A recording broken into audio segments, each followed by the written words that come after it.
Are you in your 20s and your 30s?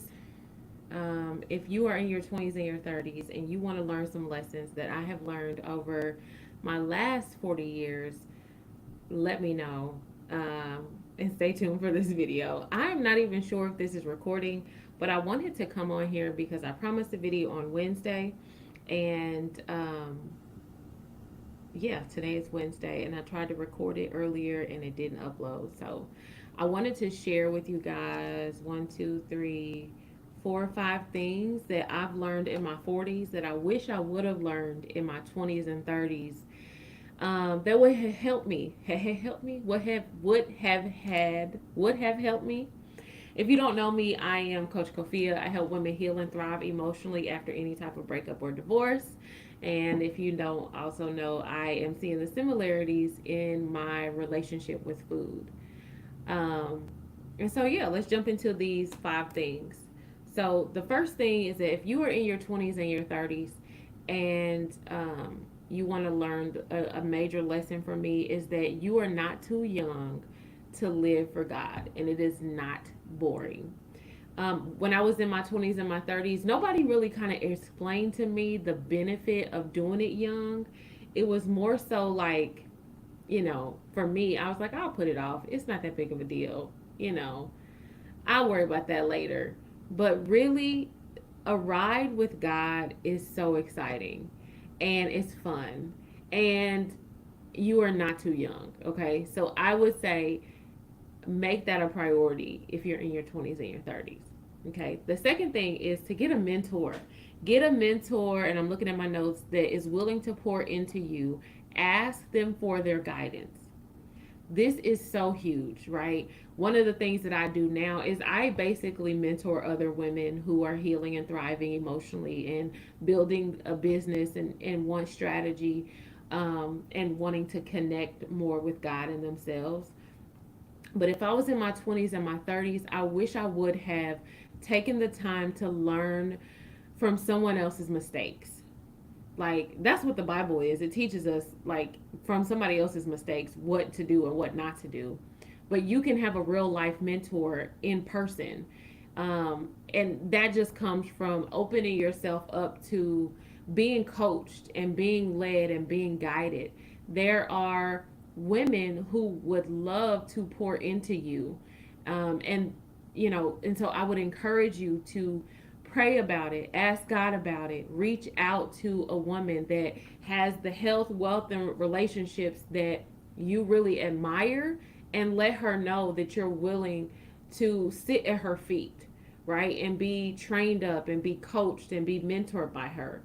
It will change the game for you, because there are lessons that I'm teaching you, that I'm sharing with y'all. Like, if somebody would have told me, I just imagine I would be way more further along in my life and not doing a whole bunch of starting over, and trying to bounce back from mistakes if I would have known them early. And so, face your fear if it's asking people for help. Keep searching if you're afraid that nobody is available, but don't stop looking for a mentor and asking for somebody to guide you in the areas that you would like to develop in. The third one is take risks with God in faith sooner. Like, when I tell you guys, it is an exciting ride because the Holy Spirit is going to prompt you to do things, and it's really about your obedience. But when you do them, it's so exhilarating. It's such a good feeling to know, like, God spoke to me. I had no idea. I connected with someone else, and it was an answered prayer. Like, God is not coming to move the people. He is counting on his people to be the hands and feet. And so know that it is something you the greater the risk, the greater the reward. And so I would encourage you to take risk of faith with God sooner in your 20s and 30s. The next one is this. This one is a big, big, big one. Don't live for anybody else. Okay? Like, stop the people pleasing. Don't get comfortable people pleasing. Get okay with telling people no. Get okay with letting people be in their emotions. Like, you do not. This is like lesson that I'm like, please, y'all, everybody learn this.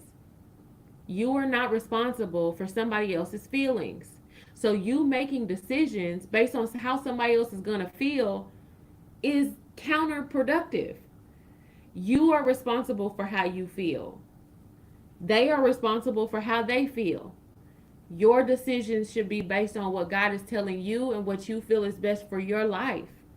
How other people respond to that is not your problem. It's not. And the sooner you can get that, the better off you're going to be.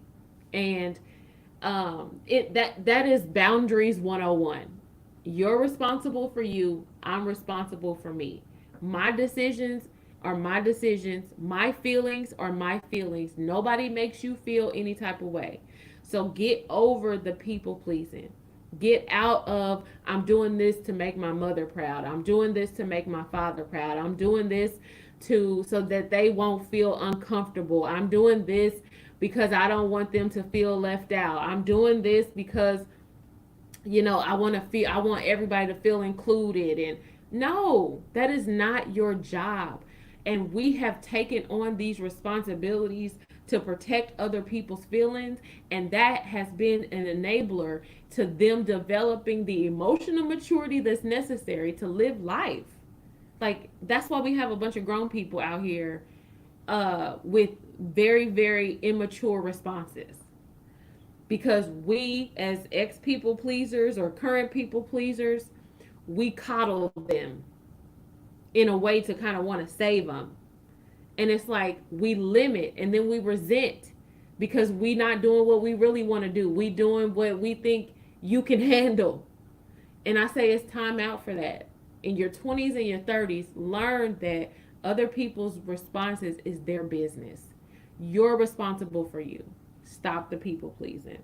Okay? And this last one is this: learn to learn and manage well in your relationships, in your money, in your body, and in your spirit.